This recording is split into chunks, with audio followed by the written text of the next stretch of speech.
Join us once again as we delve deep into the heart of ancient Mesopotamia, a land where humanity's earliest chapters were written. Following our look at their medical system, we now journey further to uncover the fundamental firsts, the inventions and innovations that sprang from Sumerian genius and continue to resonate in our modern lives. This video is dedicated to the pioneering work of Professor Samuel Noah Kramer, whose seminal book, History Begins at Sumer, 39 Firsts in Recorded History, University of Pennsylvania Press, 3rd edition, 1988, first illuminated the incredible contributions of ancient Sumerian civilization to the foundations of human knowledge and society. Inspired by his meticulous research, we explore just a few of the profound firsts that originated in Mesopotamia, demonstrating how many of our modern institutions and concepts have roots stretching back thousands of years to the Fertile Crescent of Mesopotamia. We start with the first schools.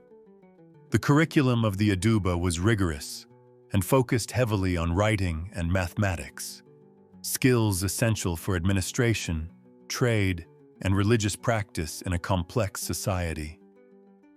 Students, almost exclusively male and from wealthy families, spent years mastering cuneiform, beginning with simple signs and progressing to complex literary compositions, legal codes, and mathematical tables.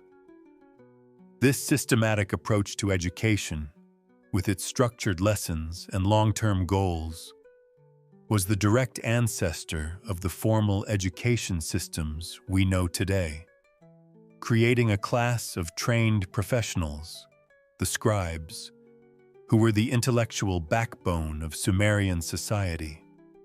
Next, we discuss the first legal precedent. In the ancient city of Nippur, around 1850 BC, King Ur-Ninurta faced a complex and grave matter, a murder committed by 3 men. Instead of issuing an arbitrary judgment, the king referred the case to the Citizens' Assembly of Nippur, which functioned as a court of justice. This unprecedented act, delegating a legal decision to a deliberative body and having its ruling documented on a clay tablet, established the crucial principle of legal precedent. The judgment served as a guide for future cases, laying the very foundation for legal systems based on prior rulings, a cornerstone of modern common law worldwide. It demonstrates a sophisticated understanding of justice, where complex matters are resolved by a body of experts and their decisions contribute to a growing framework of law. Next, we dive into the first bicameral Congress around 2700 BC. In the city-state of Uruk, King Gilgamesh faced a momentous decision regarding war. According to the Sumerian epic tradition, he did not act alone. Instead, he convened a remarkable assembly, demonstrating what could be considered the earliest known prototype of a bicameral two-house legislative system. This Congress consisted of 2 distinct bodies, a council of elders, typically more conservative and often advocating for peace, and a popular assembly of armed men who tended to be more inclined towards war. The king presented his case to both, seeking their counsel and support. While not a permanently structured parliament as we know it today, this process showcased the profound concept of having 2 deliberative bodies with different perspectives debating matters of state, even in an age of monarchical power.